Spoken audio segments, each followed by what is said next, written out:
YouTube channel पर new Paramount study के YouTube channel पर सभी दोस्तों का मैं राम सर बहुत बहुत स्वागत करता हूं। तो देखिए, इम्पॉर्टेंट करंट अफेयर्स और प्लस जीके है और कुछ रीजनिंग के क्वेश्चन से होते हैं जो कि किसी भी एग्ज़ाम की दृष्टि से अगर पूछे जाते हैं, जीके संबंधित जो भी आपका आता है, तो ये अभ्यास श्रृंखला है, थर्ड है। इसमें मैंने 2 श्रृंखलाएँ अपलोड कर दी हैं। ये मॉडल पेपर है, तो इस तरह से इस क्वेश्चन में देखना है कि आपके एग्ज़ाम की दृष्टि से कितने महत्वपूर्ण हैं। जैसे आपका जीआईसी लेक्चरर का उसका एग्ज़ाम होता है, उसमें क्वेश्चन पूछे जाते हैं। जूनियर एडेड उसमें पूछे जाते हैं। इन्वायरमेंट से संबंधित क्वेश्चन जो आपके टेट वगैरह में पूछे जाते हैं उसमें भी होते हैं। आरओ एआरओ हो गया और यूपीपीएससी से संबंधित जो भी क्वेश्चन होते हैं वे भी आपके यहाँ से टच करते हैं। तो किसी भी एग्ज़ाम और पुलिस आएगा, एसआई का आएगा, वो तो है ही है। तो बहुत सारे ऐसे एग्जाम होते हैं जो आपके एग्जाम में इसमें यहाँ से क्वेश्चन ट्रेंड करेंगे, तो आप इसको क्वेश्चन को जरूर पढ़िएगा। चलिए क्वेश्चन नंबर 1 देखते हैं। आपदा प्रबंधन में उसके योगदान के लिए किस संस्था को सुभाष चंद्र बोस आपदा प्रबंधन पुरस्कार 2021 प्रदान किया गया है? तो इसका ऑप्शन ए है टाटा सामाजिक विज्ञान संस्थान, बी है labour environment and ecological development society seats हो गया, और इसमें ये आपका हो जाएगा सी है human development human empowerment organisation, और डी है पीपल इन नीड। तो इसका जो करेक्ट आंसर हो जाएगा ऑप्शन नंबर यहाँ पर आपका हो जाएगा इस तरह से। ऑप्शन नंबर यहाँ पर बी हो जाएगा। क्या हो जाएगा? यहाँ पर बी हो जाएगा, यानी इसको बोलते हैं सीट्स हो जाएगा। ठीक है, तो इस तरह से ये जो क्वेश्चन है इंपॉर्टेंट है, आप इसको जरूर याद कर लीजिएगा। और इसमें जो व्यक्ति को दिया गया है राजेंद्र कुमार भंडारी को, जो है 2021 का सुभाष चंद्र बोस आपदा प्रबंधन, सुभाष चंद्र बोस यानी किसको? ये डॉक्टर, क्या नाम है? डॉक्टर राजेंद्र कुमार भंडारी, तो इनको पुरस्कार दिया गया है। तो राजेंद्र, ये संस्थापक हैं राजेंद्र कुमार भंडारी। ठीक है ना, आप इसको जरूर याद करिएगा। आइए अगला क्वेश्चन देखते हैं। हेनले पासपोर्ट इंडेक्स 2021 रिपोर्ट हाल ही में जारी की गई है। इस रिपोर्ट के संदर्भ में निम्न कथनों में से कौन से कथन सत्य है कह रहा है? ठीक है, तो देखिए इसमें 1 बाय 1 करके देखते हैं। पहला यहाँ से देखना है, इस रिपोर्ट में रैंकिंग रिपोर्ट में 3 शीर्ष स्थानों पर एशियाई देश हैं, ये है। दूसरा है, रिपोर्ट में भारत के 85वें स्थान पर स्थान रखा गया है, और इस रिपोर्ट में जापान पहले पे, अफगानिस्तान अंतिम स्थान पर रखा गया है। तो इस तरह से ये ऑप्शन नंबर अब यहाँ पर हो जाएगा ऑप्शन नंबर डी, अर्थात ऑल ऑफ दिस, सभी इसके ऑप्शन यहाँ पर सही हो जाएंगे। ठीक है, यहाँ पर जो है सभी ऑप्शन इसके सही हो जाएंगे। तो आइए अगला क्वेश्चन देखते हैं। अगला क्वेश्चन यानी ऑल ऑफ दीज। अगला क्वेश्चन है, क्वेश्चन नंबर 3 है। सरकार ने क्या कहा है? सरकार ने लोकसभा और विधानसभा चुनाव के प्रत्याशियों के चुनावी खर्च की सीमा 10% यानी बढ़ोतरी की। इस बढ़ोतरी के बाद विधानसभा चुनाव के प्रत्याशियों की चुनावी खर्च सीमा तय की गई है। देखिए, अगर हम इसकी बात करें तो यहाँ पर जो अलग अलग उन्होंने इसकी निर्धारित किया है कि इसकी राशि कितनी हो जाएगी। अगर हम बात करें लोकसभा में कितना है और विधानसभा में कितना है, ठीक है, तो पहले की अगर बात करें, पहले इसमें था 70 लाख। ठीक है ना, इसमें पहले 70 लाख था और अब ये 77 हो गया। कितना हो गया? 77 हो गया। यहाँ पर अगर बात करें, इस समय अगर बात करें तो 3.8 यानी कह सकते हैं 3.80 लाख ये हो गया यहाँ पर। लेकिन पहले अगर इसकी सीमा क्या थी, ये भी तो आपको याद होना चाहिए, यानी 28 लाख के आसपास इसकी सीमा थी। चलिए अगला क्वेश्चन देखते हैं। तो इस तरह से करेक्ट आंसर हो जाएगा ऑप्शन नंबर यहाँ पर बी सही हो जाएगा। तो देखिए, मुक्त आकाश संधि यानी ओपन स्काई ट्रीटी हाल ही के दिनों में सुर्खियों में रहा। इस संधि के संदर्भ में निम्नलिखित कौन सा कथन सत्य है? यह संधि अमेरिका और रूस सहित 35 देशों के बीच हवाई निगरानी से संबंधित है। दूसरा इसमें दिया है रूस और अमेरिका इस संधि से अलग हो गया है। तीसरा दिया हुआ, इस संधि में नाटो के सदस्य भी शामिल हैं। तो इस तरह से करेक्ट आंसर आपका डी हो जाएगा। क्या हो जाएगा? इसके करेक्ट आंसर आपका डी हो जाएगा। तो इसमें आप जरूर याद रखिएगा, ऐसे क्वेश्चन आपके पूछे जाते हैं। ठीक है, तो इसमें परेशान होने की कोई ज़रूरत नहीं है। क्वेश्चन को मैं एक्सप्लेन करके बताता हूं ताकि आपको सभी समझ में आए। अगला क्वेश्चन है, जनवरी 2021 में आयोजित ये कहा गया है 21 जनवरी 17वें स्कॉच SKOCH चैलेंजर अवार्ड में किस संगठन को ई गवर्नेंस में सर्वश्रेष्ठ प्रदर्शन का जो ये प्रदर्शन के लिए प्रदान किया गया है? सबसे ज़्यादा कौन इसमें प्रदर्शन प्राप्त किया है? तो ये आपका इसमें पूछा गया है। देखिए, ऐसे क्वेश्चन हैं जो कि बार बार एग्जाम में पूछे जाते हैं और ये आपको जरूर याद रखना है। चलिए यहाँ पर जो दिया गया है जनजातीय मामलों का मंत्रालय सी है और डी है पोर्ट जहाजरानी और जल मार्ग मंत्रालय। तो इसका जो करेक्ट आंसर हो जाएगा ऑप्शन नंबर यहाँ पर सी हो जाएगा। क्या हो जाएगा? Option number C. आप जरूर इसको याद रखिएगा। तो इसकी जो बैठक की गई थी, बैठक कहाँ हुई थी?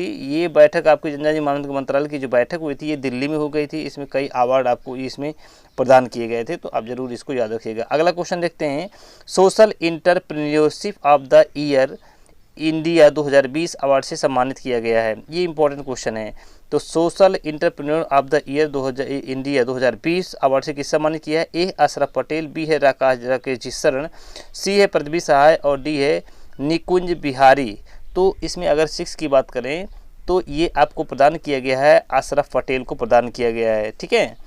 देखिए अगर बात करें प्रवाह एवं कम्युनिटी यूथ कलेक्टिव CYC की संस्थापक सदस्य अशरफ पटेल को social entrepreneur of the year award से सम्मानित किया गया है। ठीक है, तो ये आपको याद रखना पड़ेगा। तो इसमें जो अगर बात करें कि यहाँ पर वर्ल्ड इकोनॉमिक फोरम के संस्थापक और कार्यकारी अध्यक्ष हुआ, अगर बात करें सॉफ्ट फाउंडेशन के सह संस्थापक प्रोफेसर क्लाउस साहब ने इसकी विजेता की घोषणा किया है। ठीक है, तो जरूर याद रखिएगा। अगला देखना है 7वां मध्य प्रदेश के। अगला है 7 नंबर। मध्य प्रदेश के किस शहर को हाल ही में यूनेस्को की विश्व धरोहर सूची में शामिल किया गया है?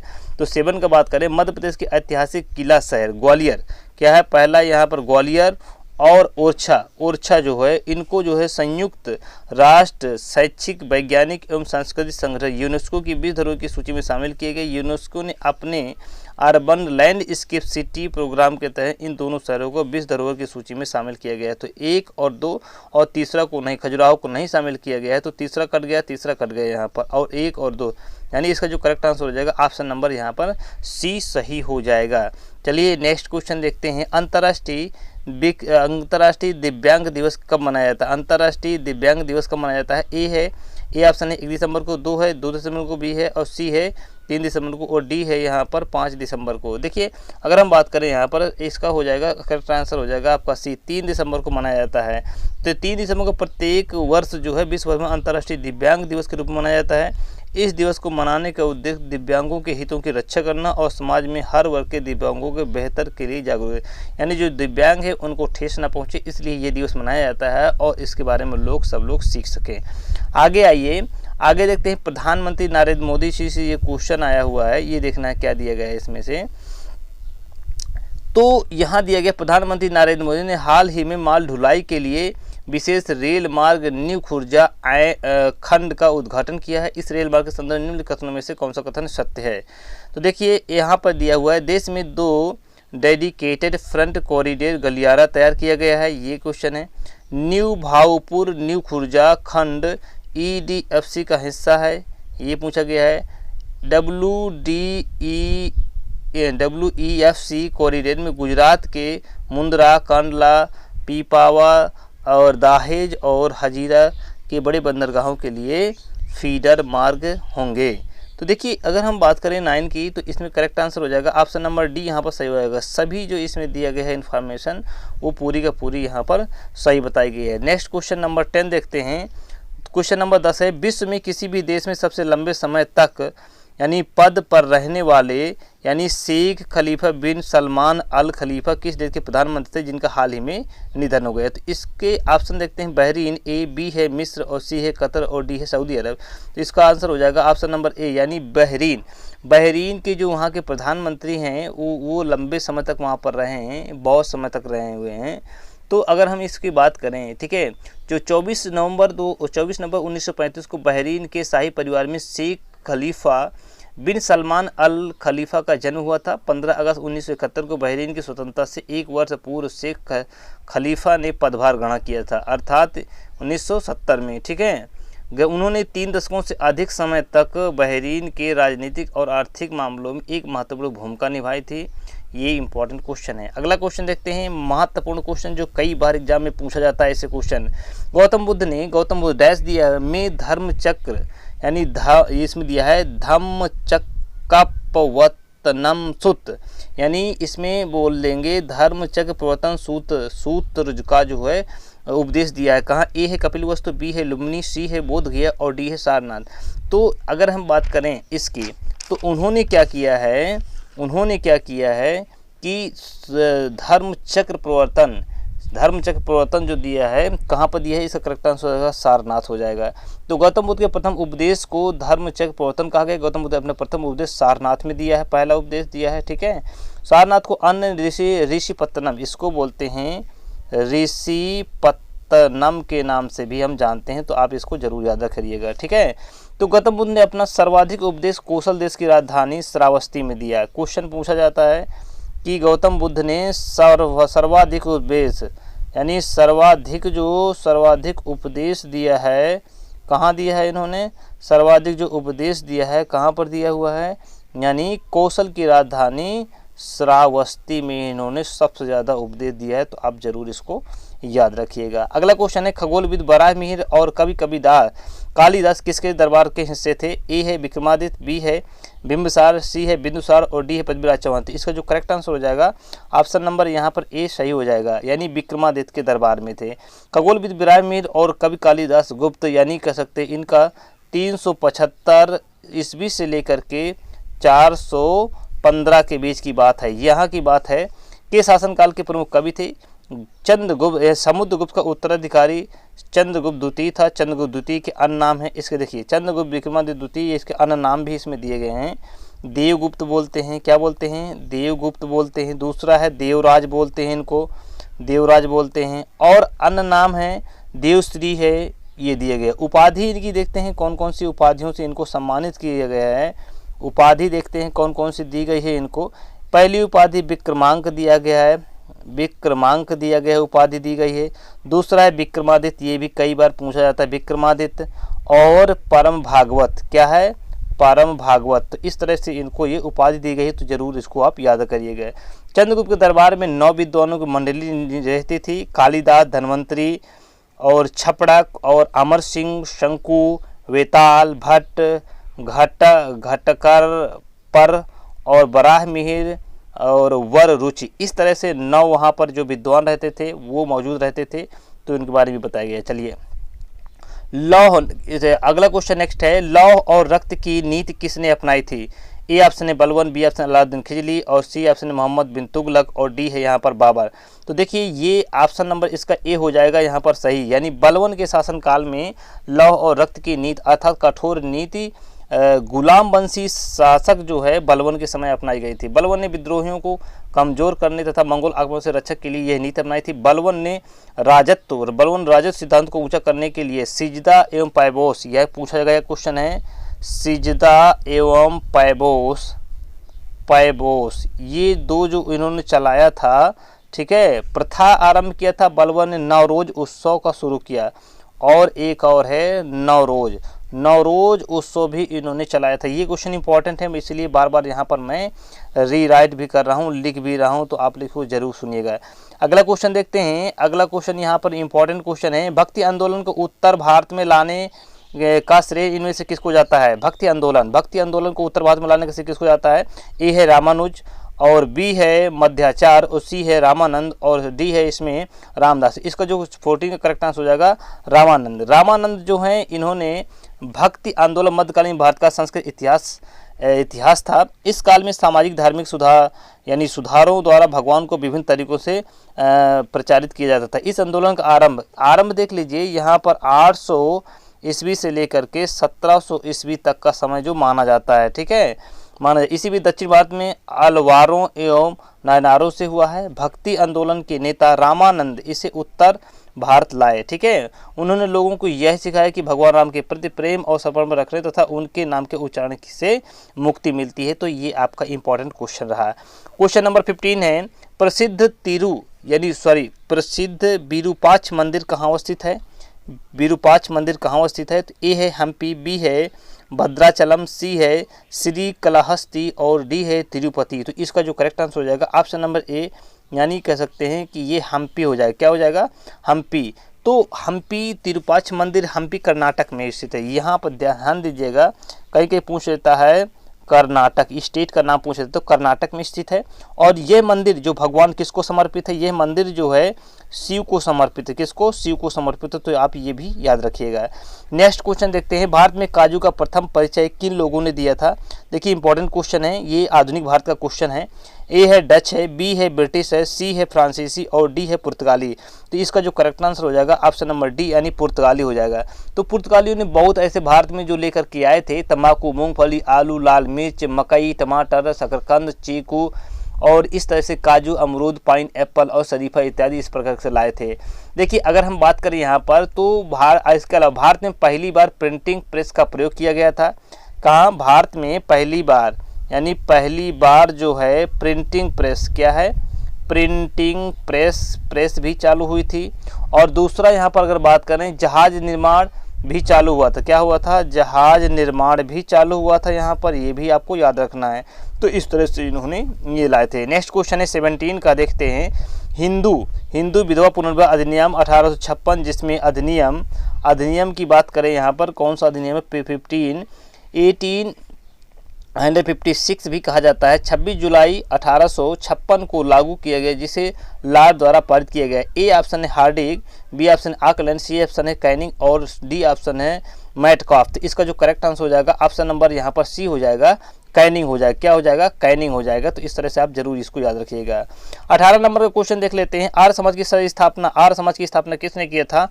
तो देखिए आर्य समाज, ए ऑप्शन है राजा राम मोहन राय, बी है स्वामी विवेकानंद, सी है स्वामी दयानंद सरस्वती और डी है इसका राजा राधाकांत देव।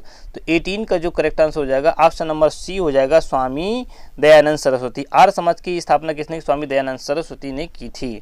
तो देखिए यहाँ पर अगर स्वामी दयानंद सरस्वती आर्य समाज की स्थापना कब की थी? तो 1800 यानी 10 अप्रैल, ध्यान दीजिएगा, डेट पूछाती है 10 अप्रैल 1875 ईस्वी को इन्होंने मुंबई की जगह यानी गिरगांव से स्टार्ट किया था, जिसका उद्देश्य क्या था? वैदिक धर्म को शुद्ध रूप से स्थापित करना, भारत को धार्मिक, सामाजिक और राजनीतिक रूप से एक सूत्र में बांधना तथा पाश्चात्य प्रभाव को समाप्त करना था। ये आपका क्वेश्चन था।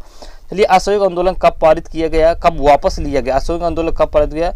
ए है फरवरी 1922 में, बी है मार्च 1926 में, सी है 1929 में और डी है सितंबर 1925 में। तो इसका करेक्ट आंसर आपका ए हो जाएगा। देखिए ये 19 क्वेश्चन है। 5 फरवरी की डेट आप कर लीजिएगा। 5 फरवरी 1922 को चोरी चौरा कांड गोरखपुर में हुई थी। एक हिंसक घटना के कारण गांधी जी ने असहयोग आंदोलन वापस ले लिया था।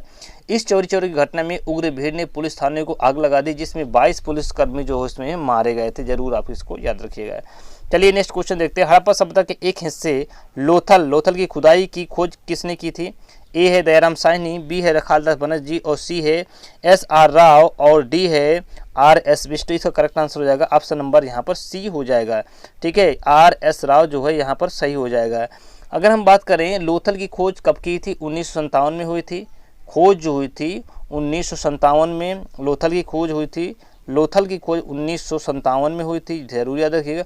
और अगर हम इसकी बात करें, खुदाई जो हुई थी 1955 और 1960 के बीच, अर्थात इसकी अगर बात करें SR राव द्वारा 1957 को रियल रूप में खुदाई की गई थी। जरूर आपको इसको याद रखिएगा।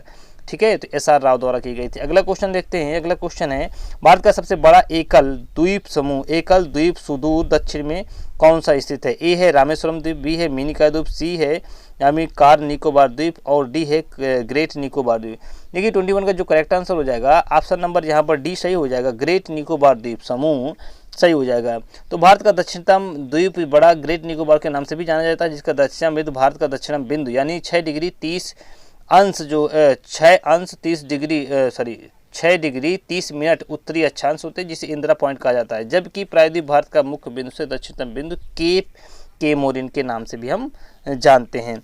काराकोरम पर्वत भारत में सबसे ऊंची चोटी K2 जो यहाँ ऊंची दिया गया, ऊंची चोटी कौन सी बताई गई है? तो 22 का करेक्ट आंसर हो जाएगा ऑप्शन नंबर बी यानी K2 गाडविन ऑस्टिन जो है ये आपका पड़ेगा जम्मू कश्मीर में पड़ेगा, तो आप इसको ज़रूर याद रखिएगा। देखिए अगर हम बात करें काराकोरम श्रेणी की सबसे ऊंची चोटी जो है K2 है, जिसकी ऊंचाई 8611 है।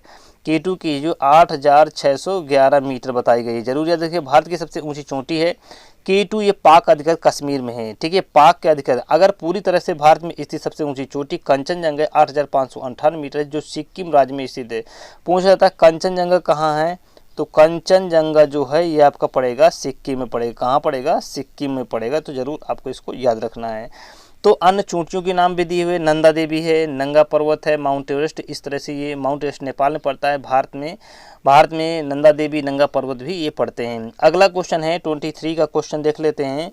वह नदी कौन सी जिसका उद्गम भारत में नहीं है, क्या कह रहा है, वह नदी कौन सी जिसका उद्गम भारत में नहीं है। देखो चिनाब ये भारत में है, ब्यास ये भी भारत में है, और रावी ये भी भारत में है। तो इस तरह से यहाँ पर जो सही आ जाएगा सतलज जो है ये भारत में नहीं है, ठीक है। तो दक्षिण यानी उद्गम देखते हैं, दक्षिण पश्चिम तिब्बत में समुद्र तल से 4600 मीटर की ऊंचाई पर मानसरोवर के निकल राक्षस ताल, यहाँ क्या पड़ेगा, राक्षस ताल से ये नदी जो है निकलती है। राक्षस ताल से ये नदी क्या होती है, निकलती, जरूर याद रखिए, तिब्बत से ही है।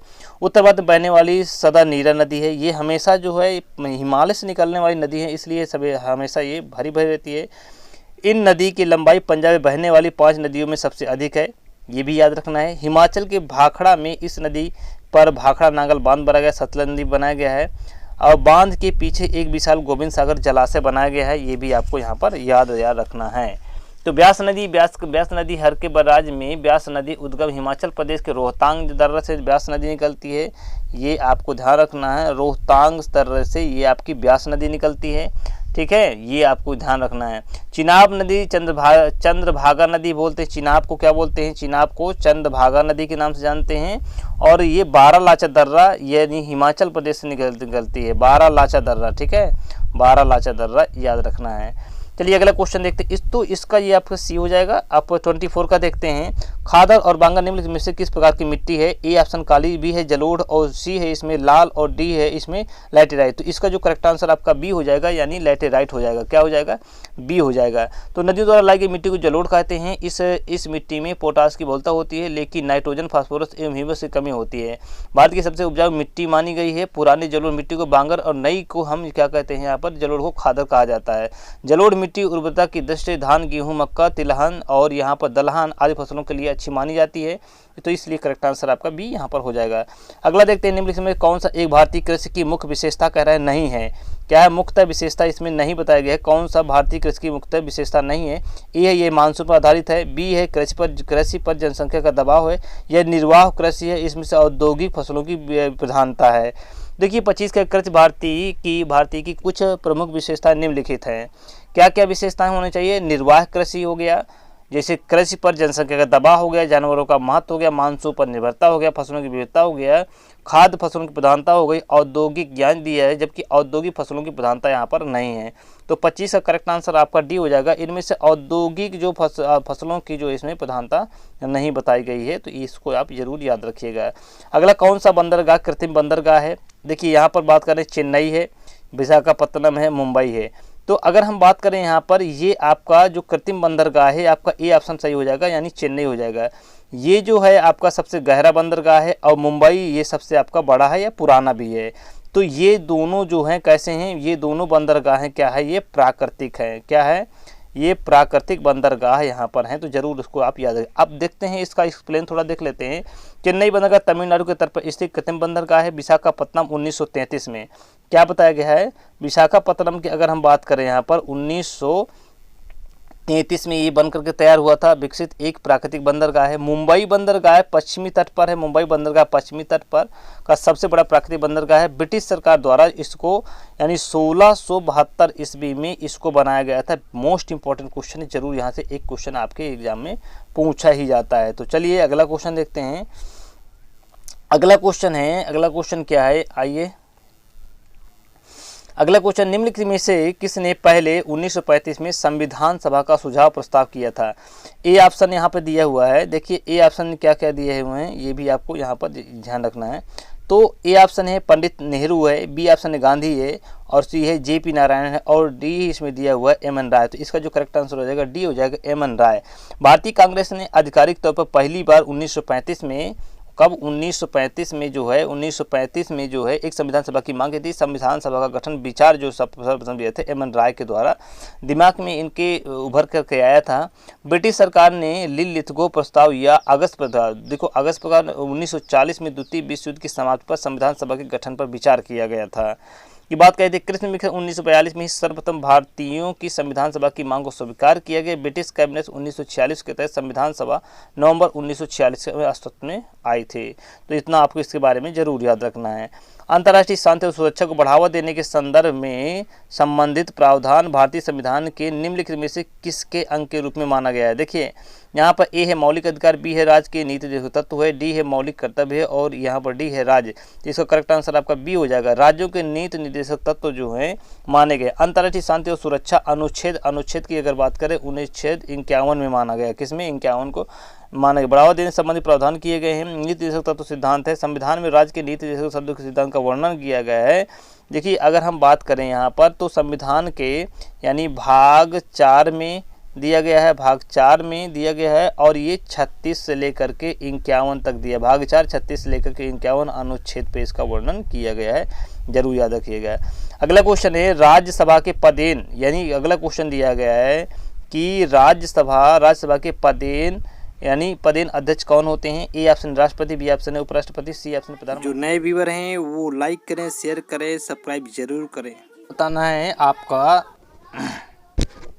कि राज्यसभा का पदेन अध्यक्ष कौन होता है। तो इसमें ए ऑप्शन है राष्ट्रपति, बी ऑप्शन उपराष्ट्रपति, सी ऑप्शन प्रधानमंत्री, और डी ऑप्शन है लोकसभा अध्यक्ष। तो इसका जो करेक्ट आंसर हो जाएगा क्या हो जाना चाहिए? इसका हो जाएगा आपका बी ऑप्शन सही हो जाएगा, यानी उपराष्ट्रपति। देखिए उपराष्ट्रपति जो है एक उपराष्ट्रपति होगा, अनुच्छेद ये 63 में वर्णन किया गया। उपराष्ट्रपति का जो है अनुच्छेद 63 में कि एक उपराष्ट्रपति होगा, ठीक है, भारत का एक उपराष्ट्रपति होगा। और अनुच्छेद 63 और अनुच्छेद 66 की बात करें कि उपराष्ट्रपति का निर्वाचन होता है। 66 में क्या होता है? उपराष्ट्रपति क्या होता है वहाँ पर इलेक्शन, यानी कह सकते हैं कि वहाँ पर इसका निर्वाचन होता है, ठीक है। चलिए अगला क्वेश्चन देखते हैं। संसद के खर्च के द्वारा नियंत्रित किया जाता है। किसके द्वारा खर्च नियंत्रित किया जाता है?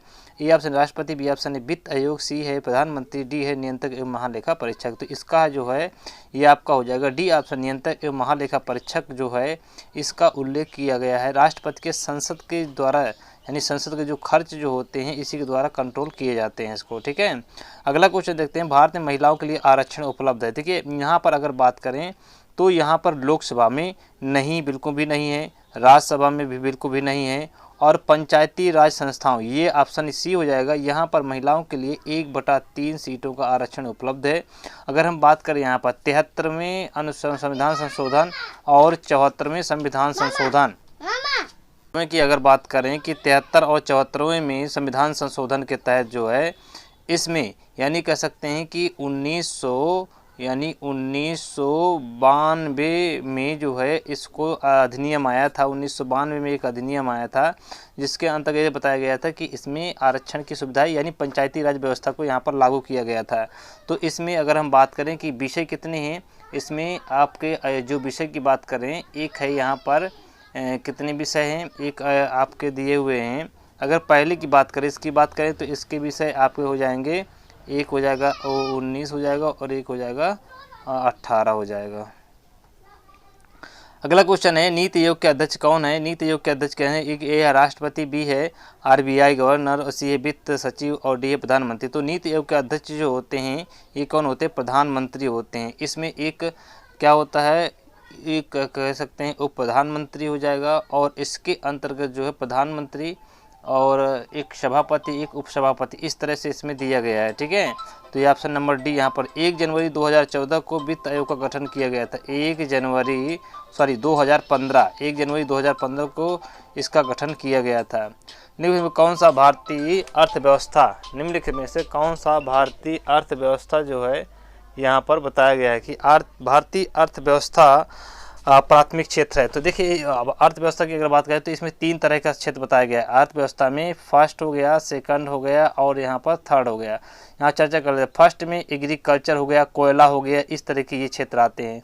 बी की बात करें, इसमें से अगर इंडस्ट्री, उद्योग धंधे जितने भी आते हैं ये आते हैं। सी में बात करें, सर्विस सेक्टर जो होते हैं सी के अंतर्गत आते हैं। तो यहाँ पर पूछा गया है कि बताइए कौन सा है, तो यहाँ पर ए हो जाएगा, कृषि हो जाएगा। ऑप्शन नंबर ए यहाँ पर बिल्कुल सही हो जाएगा। भारत में सिक्कों की ढलाई, क्या पूछा गया, भारत में सिक्कों की ढलाई का एकमात्र जो है अधिकार किसके पास रहता है। तो भारत में सिक्कों की ढलाई का एकमात्र अधिकार 34 नंबर का, ये ए ऑप्शन है भारतीय स्टेट बैंक, बी ऑप्शन है रिजर्व बैंक, भारत सी है भारत सरकार, और भारत की मुद्रा, भारत की सुरक्षा मुद्रण और प्रिंटिंग प्रेस लिमिटेड। तो यहाँ पर हो जाएगा आपका ऑप्शन नंबर सी हो जाएगा, भारत सरकार द्वारा जो यहाँ पर एक ढलाई का काम किया जाता है। ठीक है, तो भारत सरकार के द्वारा जब ढलाई का यहाँ पर काम किया जाता है तो इसके अंतर्गत यानी 1 रुपये का जो नोट होता है, 1 रुपये का नोट और सिक्के भारत सरकार द्वारा किए जाते हैं। बाकी 1 रुपये के जो अलावा जितने भी नोट होते हैं वो आरबीआई के द्वारा किए जाते हैं।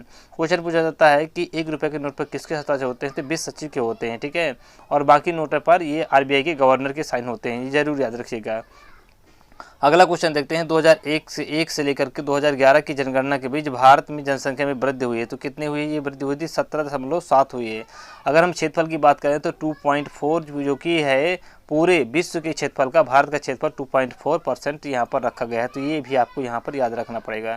ठीक है, तो ऐसे क्वेश्चन आपके एग्जाम में पूछे जाते हैं। ठीक है, अगला क्वेश्चन देखते हैं। अगला क्वेश्चन है, भारत में राष्ट्रीय आय की गणना निम्न में से किसके द्वारा की जाती है। तो यहाँ पर देखिए क्वेश्चन इंपॉर्टेंट है, पूछा गया कई बार क्वेश्चन है कि भारत में राष्ट्रीय आय का जो गणना की जाती है किसके द्वारा की जाती है। ए है योजना आयोग, बी है वित्त मंत्रालय, और सी है केंद्रीय सांख्यिकी संगठन, और डी है रिजर्व बैंक ऑफ इंडिया। इसका करेक्ट आंसर आपका सी हो जाए, केंद्रीय सांख्यिकी संगठन द्वारा जो किया जाता है। ठीक है, चलिए अगला देखते हैं। अगला है, ये समुद्री जल का औसत खारापन होता है कितना। ए ऑप्शन 2.5%, बी ऑप्शन है 3% और सी है इसमें 3.5% और डी है 4%। इसका जो करेक्ट आंसर हो जाएगा ऑप्शन नंबर यहाँ पर सी सही हो जाएगा, 3.5%। देखिए अगर समुद्र के जल की बात करें इसमें से NaCl यानी सोडियम क्लोराइड की मात्रा पाई जाती है जिसकी वजह से ये खारापन होता है। अगर पूछा जाए कि विश्व में तुर्की की जो बान झील है वो 330% तक वहाँ पर जो है खारेपन का पाया जाता है। ठीक है ना, इतना परसेंट वहाँ पर सबसे ज़्यादा पाया जाता है खारापन का। ठीक है, अगला क्वेश्चन देखते हैं, कौन सा बायोग्रेडेबल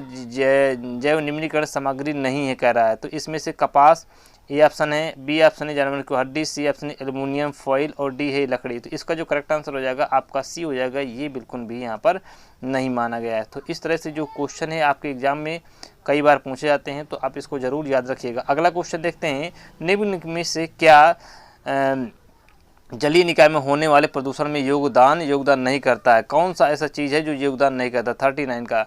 अब देखना है कि यहाँ पर क्या चीज़ है जो योगदान नहीं करती है, वो भी आपको यहाँ पर याद रखना है। देखिए भारी धातु हो गया, ओजोन हो गया, माइक्रोप्लास्टिक्स हो गया, कीटनाशक। तो इसमें जो जलीय निकाय में जो होने वाले योगदान नहीं करता है तो वो ओजोन हो गई। ऑप्शन नंबर इसका बी बिल्कुल यहाँ पर सही हो जाएगा। निम्न में से किसके परिणाम स्वरूप पानी की गुणवत्ता में गिरावट आई है। देखिए ए है गंदे पानी का सही रूप से निपटान न करना, वनों का, बी है वनों का कटाई करना, और सी है जल संसाधनों का गलत वितरण, और डी है अत्यधिक जनसंख्या। तो इसका जो करेक्ट आंसर हो जाएगा ऑप्शन नंबर यहाँ पर ए हो जाएगा, गंदे पानी का सही से निपटान न करना। ऑप्शन नंबर ये सही हो जाएगा। पराध्वनिक गति का मापांकन किस इकाई से होता है, ये क्वेश्चन पूछा गया है। ए है मैक, बी है नॉट, और सी है रिएक्टर, और डी है यहाँ पर हर्ट। तो इसका ऑप्शन नंबर ए हो जाएगा। मैक के द्वारा जो है पराध्वनिक गति का किया जाता है। नॉट जो होती है समुद्र की उसको मापने के लिए किया जाता है। रिएक्टर भूकंप मापने के लिए किया जाता है। हर्ट जो होती है आवृत्ति मापने के लिए यहाँ पर किया जाता है। अगला क्वेश्चन है, प्रकाश के पथ में एक यानी अपारदर्शी वस्तु के आने पर छाया का निर्माण होता है। ऑप्शन नंबर यहाँ पर डी हो जाएगा। जो अपारदर्शी वस्तु होगी अगर यहाँ पर रख दिया जाए, जो इसकी छाया होगी प्रकाश की, वहाँ पर क्या होगा, अपारदर्शी होगा, दिखाई नहीं देगी, इसलिए वहाँ छाया का निर्माण होता है। निम्नलिखित में से कह रहा है एक रेडियोधर्मी तत्व नहीं है। यूरेनियम ए है, बी है रेडियम, और सी है थोरियम, और ए डी है कैडमियम। तो इसका करेक्ट आंसर हो जाएगा कैडमियम। कैडमियम एक यू होता है, इसमें नहीं लिया गया है। बाकी आपका ए, बी, यूरेनियम, रेडियम और थोरियम सभी लिए गए हैं। पीतल मिश्रण है, किसका मिश्रण है। ए ऑप्शन देख लीजिए टिन तांबा, बी है टिन जस्ता, और सी है टिन तांबा जस्ता, और डी है यहाँ पर जस्ता और तांबा। इसका करेक्ट आंसर हो जाएगा डी हो जाएगा। जस्ता और तांबा जो है वो पीतल का मिश्रण यहाँ पर माना गया है। आप इसको जरूर याद रखिएगा। अगला क्वेश्चन, निम्नलिखित में कौन सा रोग पुरुष की तुलना में महिलाओं में बहुत कम होता है? पुरुषों की तुलना में महिला में बहुत कम। ए है निकटदृष्टि, बी है किडनी में पथरी, और डी है ब्रेन ट्यूमर, और यहाँ पर डी है वर्णहीनता यानी कलर ब्लाइंडनेस। तो इसका करेक्ट आंसर आपका डी हो जाएगा। अर्थात ये जो लाल कलर होता है और एक होता है हरा, दो कलर ऐसे होते हैं जिसमें इसमें कलर ब्लाइंडनेस पाया जाता है, और ये जब होता है कि महिला में एक्स कंडीशन पाई जाती है, इसलिए ये प्रभावी हो जाता है। अगला, निम्नलिखित में से किस विटामिन की कमी से रिकेट्स की बीमारी होती है? ए आपका हो जाएगा विटामिन डी, बी है आपका विटामिन बी, और सी है विटामिन ई, और डी हो जाएगा यहाँ विटामिन ई। तो इसका करेक्ट आंसर ए हो जाएगा, यानी विटामिन डी यानी रिकेट्स जो रोग होता है विटामिन की कमी से होता है। ठीक है, बी है बेरी हो जाएगा, और यहाँ पर ये हो जाएगा, ई है आपका बांझपन, डी है आपका विटामिन ए हो जाएगा, यहाँ विटामिन ए यानी रतौंधी हो जाएगा। तो इस तरह से करेक्ट आंसर आप इसका सी हो जाएगा। अगला क्वेश्चन, नीचे दिए गए आकृतियाँ सम्मिलित हैं, इनमें से कुछ उभयनिष्ठ सामान्य हैं, जो आपको बताना है उभयनिष्ठ कौन सा है। तो ये बताना है, पहचानिए जो सूची में वर्गीकृत किया जा चुका है। तो इसका करेक्ट आंसर आपका बी हो जाएगा, अर्थात शंकु हो जाएगा। किसी निश्चित कूट भाषा में यदि हम इसको ब्रेक्स को लिखते हैं, ब्रेक्स को लिखते हैं TAGPNX के रूप में लिखा जाता है, तो क्लच CLUTCH को IBEJWR के रूप में लिखा जाता है। तो शब्द इसको किस रूप में लिखा जाएगा? तो यहाँ पर देखना है आपको, इसको सॉल्व करना है। सॉल्व करने के बाद आपको बताना है कि इसका जो करेक्ट आंसर क्या होगा, ये आपको देखना है। देखिए, क्वेश्चन को सॉल्व करने के लिए यहाँ पर कोडिंग मेथड का यूज करेंगे। कोडिंग मेथड जैसे आप यूज कर देंगे तो यहाँ पर आपका क्वेश्चन जो होगा वो बन करके आ जाएगा। तो उस तरह से ये क्वेश्चन कॉपी पेन ले करके ऐसे क्वेश्चन सॉल्व करिएगा। वहाँ एक दो क्वेश्चन जो पड़े हुए हैं वो भी आपके एग्जाम में ज़रूर हेल्पफुल होते हैं और पूछे जाते हैं। तो इसका जो करेक्ट आंसर आप सॉल्व करके मुझे बताइएगा कमेंट करके कि कौन सा इसका क्या किस तरह से लगाने की विधि है, वो आप बताइएगा। इसके बाद सॉल्व करिएगा। तो इसका करेक्ट आंसर आपका डी हो जाएगा। चलिए आगे देखते हैं। 19 जनवरी 2018 को शुक्रवार था, कह रहा है शुक्रवार था, तो 19 जनवरी 2019 को कौन सा दिन पड़ेगा? तो 49 करेक्ट आंसर हो जाएगा, ऑप्शन नंबर डी हो जाएगा, अर्थात बुधवार हो जाएगा। चलिए, तो ये हमने, यदि वीडियो पसंद आए तो लाइक शेयर एंड सब्सक्राइब जरूर करिए, ताकि मेरा मोटिवेशन इसी तरह बना रहे। तब तक के लिए